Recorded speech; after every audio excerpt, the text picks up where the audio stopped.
Hi one, welcome back to SSC CGL with future S. और आज हम बात करने वाले हैं एसएससी सीजीएल की इंग्लिश स्ट्रैटेजी के बारे में। तो ये वीडियो काफ़ी सारे कमेंट्स को ध्यान रखते हुए मैं लेकर आई हूँ, जिसमें से आपसे कई सारे लोगों ने मुझसे ये पूछा था कि मैं अपनी स्ट्रैटेजी कैसे फॉलो करती हूँ और मेरी स्ट्रैटेजी क्या है, कौन सारे ऐसे रिसोर्सेज हैं जो मैं फॉलो करती हूँ और कैसे मैंने अपना एसएससी सीजीएल इंग्लिश का सिलेबस कंप्लीट करा।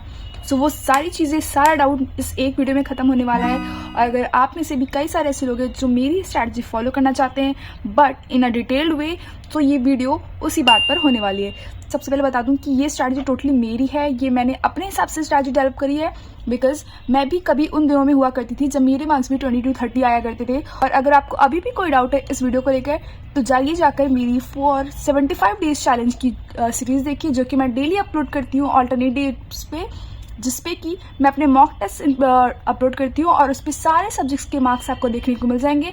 वहाँ पे आप डेफिनेटली जाकर के मेरे इंग्लिश के मार्क्स चेकआउट कर सकते हैं।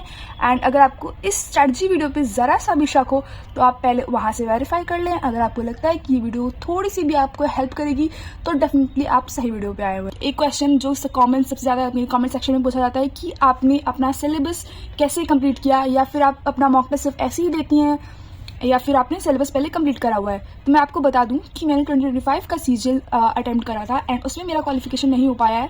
तो उस टाइम मैंने ऑलमोस्ट अपना सिलेबस कवर कर लिया था एंड उसके बाद ही अब मैं मॉक टेस्ट दे रही हूँ, ठीक है। तो बहुत सारे लोग ये बोल रहे होंगे कि आप ऑलमोस्ट क्यों बोल रहे हो, ऑलमोस्ट सिलेबस क्या होता है। ऑलमोस्ट सिलेबस इसलिए बोल रही हूँ क्योंकि इंग्लिश का सिलेबस बहुत वास्ट है। When it comes to vocab, approx 10,000 plus vocabs हैं एंड अगर हम उन सबको रटने लग जाएंगे तो फिर हमारा एग्जाम क्वालिफाई नहीं हो पाएगा, टू बी ऑनेस्ट। तो उसके लिए सबसे पहले मैं क्या करती हूँ, मैं वोकैब करती हूँ। वोकैब क्या करती हूँ, 10 to 20 वोकैब मैं हर दिन करती हूँ, इन विच मैंने एक पूरा कलेक्शन बना लिया है। आप क्या कर सकते हैं, प्रीवियस ईयर जो भी पेपर्स आए हैं वो फॉलो कर सकते हैं। एक बुक ले लें या फिर ऑनलाइन प्लेटफॉर्म का आप कोई भी सब्सक्रिप्शन ले लें तो आपके लिए ज़्यादा बेहतर होगा। बिकॉज अगर आपको एक फोकस तैयारी करनी है तो आई वुड हाईली सजेस्ट कि आप ऑनलाइन कोर्सेज करें, क्योंकि आप आजकल के ज़माने में जहाँ पे हर चीज़ ऑनलाइन हो गई है, तो मेरे को लगता है कि अगर आप ऑनलाइन जाना चाहेंगे तो ऑनलाइन ज़्यादा बेटर होगा। Whether it comes to YouTube और फ्रॉम फ़ोन और लैपटॉप, वेदर जो भी आपको लगे कि ये बेनिफिशियल होगा आप उससे करें। एंड ट्रेडिशनल तरीका जो कि बुक से है आप वो भी कर सकते हैं। अगर आप कर पाते हैं, उस पर फोकस कर पाते हैं तो वो भी बेटर है, ठीक है। I personally prefer previous year papers जो कि टेक्स्ट बुक से मैं पाती हूँ और उसी पे एप्लीकेशन एक्चुअली उसी के थ्रू मैं इसे यूज़ करती हूँ। एंड वहाँ से मैं सारे वोकैब कर रहा है मैंने, और लास्ट 5 ईयर्स के वोकैब्स कर रखे हैं ऑलमोस्ट मैंने, और उसी वजह से मेरा आरसी इंप्रूव हुआ है। आरसी क्या है, आरसी रीडिंग कॉम्प्रहेंशन। अब रीडिंग कॉम्प्रहेंशन पे मैं क्यों फोकस कर रही हूँ, क्योंकि रीडिंग कॉम्प्रहेंशन से ही फिलर्स आ रहे हैं आजकल। सिर्फ ऐसा नहीं आ रहा है कि सिर्फ पैसेज पढ़ो और उसके बेसिस पे आंसर दो, नहीं, उसी पे ही फिलर्स भी पूछ ले रहा है, उसी पे ही स्पेलिंग्स भी पूछ रहा है कि इसकी स्पेलिंग बताओ, ये वो। प्लस आरसी हमारा 5 to 6 5 क्वेश्चन अप्रॉक्स होते हैं उस पर, विच टेक्स अप्रॉक्स 10 मार्क्स, ठीक है। 5 क्वेश्चन डायरेक्टली आपका 10 आ रहा है, मार्क्स ले रहा है, और अगर 2 पैसेज हो गए तो आपकी 20 मार्क्स ले रहा है। तो 50 में से आपकी 20 मार्क्स तो सिर्फ इसी के हो गए, रीडिंग कॉम्प्रहेंशन से। एंड ऑल्सो वोकैब भी इसी में इंक्लूड हो जा रही है। तो अगर आपको वोकैब करने से ही 10 to 20 प्लस मार्क्स अगर आपको गेन हो रहे हैं तो वाई नॉट। तो सबसे पहली चीज़ आपको करनी है वो है वोकैब, और मैं भी यही चीज़ फॉलो करती हूँ। तो वोकैब के बाद मैं क्या करती हूँ, वोकैब मैं कैसे करती हूँ मैं ये बता दूँ। अब वोकैब करने के लिए मैं सबसे पहले वोकैब का वर्ड लिखती हूँ, जो फर्स्ट वर्ड होगा वर्ड लिखती हूँ, उसकी मीनिंग लिखती हूँ। अगर मुझे हिंदी में कन्वीनियंट लगती है तो मैं हिंदी में भी साथ में लिख लेती हूँ, अदरवाइज अगर मुझे इंग्लिश में इसकी मीनिंग समझ में आ गई तो मैं वो करती हूँ। प्लस मैं साथ में इसका सिनोनियम भी लिख लेती हूँ और एंटोनियम भी लिख लेती हूँ, और साथ साथ उसके साथ सेंटेंस भी बना लेती हूँ। सेंटेंस अब मैं इसलिए फोकस कर रही हूँ इस चीज़ पे कि सेंटेंस बना लेती हूँ, क्योंकि बहुत सारे ऐसे सेंटेंसेस जो मैं वर्ड्स हैं जो मैं पहली बार सुनती हूँ, और हो सकता है मुझे 1 दिन याद रखूँ, 2 दिन, 3 दिन, मे बी 10 डेज मैक्स, और may be 5 to 15 days, but मैं उसे 1 महीने या 3 महीने बाद तो याद नहीं रख सकती, ऐसा तो ह्यूमन टेंडेंसी है।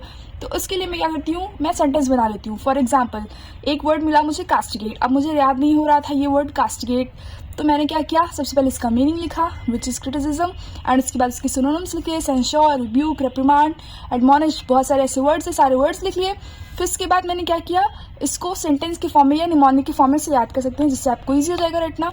तो मैंने क्या किया, कास्ट प्लस गेट, मतलब सोसाइटी ने कास्ट की वजह से उन्हें गेट से निकाल दिया, तो उन्हें क्रिटिसिज्म का सामना करना पड़ा।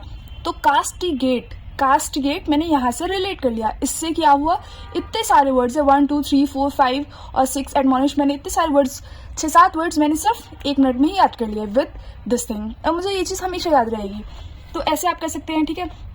नेक्स्ट एक और चीज़ जो मैं करती हूँ वो मैं सबसे पहले उठ के 10 मिनट सबसे पहले रीडिंग करती हूँ, क्योंकि रीडिंग मेरी बहुत ही स्लो थी, जिससे मेरा बहुत ज़्यादा टाइम वेस्ट हो जा रहा था।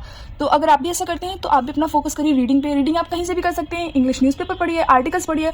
आर्टिकल्स वो नहीं कि आप बॉलीवुड आर्टिकल्स या कुछ ऐसे पढ़ रहे हो, नहीं, आपको पॉलिटिकल व्यूज़ पे आर्टिकल्स पढ़ने हैं, डिबेट जो रिसेंट हो रहे हैं, रिसेंट चेंजेस हो रहे हैं, क्या बैन हो रही हैं चीज़ें, यूएस टैरिफ्स, जो भी चेंजेस आ रहे हैं, ऐसे जो रैंडम टॉपिक्स ऐसे नहीं करने हैं आपको। जो भी आपको लगता है कि एग्जाम रिलेटेड होंगे या कंट्री में क्या चीज़ें चल रही हैं, पॉलिटिक्स, इकोनॉमिक्स, जो भी रिलेटेड आपको वो पढ़िए। और रीडिंग आपको फास्ट इसलिए करनी है क्योंकि कई बार ऐसा होता है कि रीडिंग स्लो होती है, उसकी वजह से हमारा टाइम कम पड़ जाता है, और उसकी वजह से कुछ मार्क्स ऐसे होते हैं जो कि मैथ्स और जीएस में कुछ क्वेश्चंस ऐसे होते हैं स्पेसिफिक जो कि बहुत ही ईजी होते हैं और विद इन 10 to 20 सेकंड आप सॉल्व कर सकते हैं। और अगर आप एक एवरेज स्टूडेंट हैं और आपको 5 to 6 मार्क्स का एज मिल रहा है just because of just by giving 1 minute, तो ये बहुत ही बड़ी बात है। तो उसलिए आपको रीडिंग अपनी फास्ट करनी है, स्लो नहीं करनी है। और रीडिंग फास्ट करने के लिए मैंने सबसे पहले क्या किया था, 2023, 24 एंड 25 का जितना भी रीडिंग कॉम्प्रिहेंशन है, जितना भी पैसेज आया था, वो सब मैंने निकाल लिया है, एक जगह डेटा इकट्ठा कर लिया है, एंड उसको मैं डे बाय डे हर दिन रिपीट करती हूँ और उससे रिलेटेड क्वेश्चन सॉल्व करती हूँ, और 10 मिनट्स में मैं अपना रीडिंग कॉम्प्रिहेंशन ऐसे कंप्लीट करती हूँ। Next, I would highly suggest you guys to focus on this thing which is called parajumbles.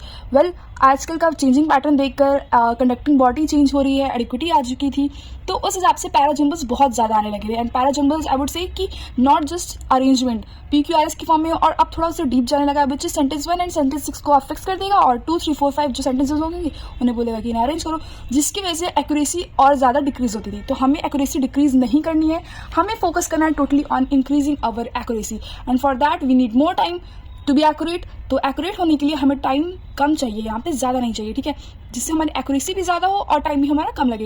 And I would suggest कि ये चीज़ आप 2 से 3 महीने तक लगातार करिए, and I can definitely assure you कि उसके बाद आपके मार्क्स ऐसे इंक्रीज होंगे, मतलब जितने भी क्वेश्चंस बनेंगे वो तुरंत आपके करेक्ट हो जाएंगे। And I will highly suggest you guys कि इन सारी चीज़ों का आप एक नोट बना लें।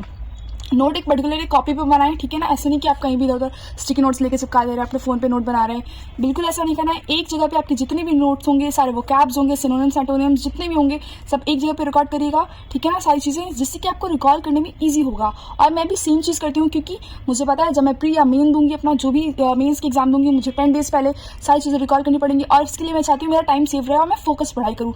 For that I need just 1 copy and 1 note, जिससे एक ही जगह पर सारी चीज़ें मुझे मिल जाएँ, एंड उसके लिए आपको ये सारी चीज़ें अभी से करनी होंगी।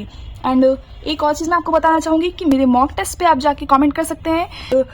All feedbacks are welcome, definitely इस पे फीडबैक दो, and keep preparing together, and let's get the job together. And मिलते हैं, till then subscribe SSC CGL with future. So